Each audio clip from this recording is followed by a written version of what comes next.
সময় বাড়ার সঙ্গে সঙ্গে লোকালয়ের মতো স্পষ্ট হয়ে উঠছে সুন্দরবনের ক্ষতচিহ্ন। জোয়ারের পানিতে ডুবে মারা গেছে বিভিন্ন বন্যপ্রাণী। এরই মধ্যে মঙ্গলবার সকালে কটকার জামতলা পার এলাকার বিভিন্ন স্থানে ৩০টি মৃত হরিণ দেখতে পান বনকর্মীরা। নদীতেও মৃত হরিণ ভাসতে দেখা যায়।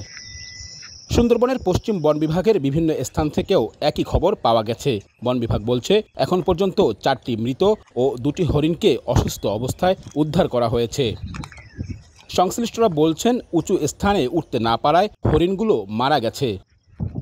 এদিকে দুর্গম এলাকা হওয়ায় ঘূর্ণিঝড় রেমালে এখনও পুরো সুন্দরবনের বন্যপ্রাণীর মৃত্যুর সংখ্যা চূড়ান্ত করতে পারেনি বন বিভাগ। আব্দুল্লাহ আল মামুন রুবেল, সময় সংবাদ, খুলনা।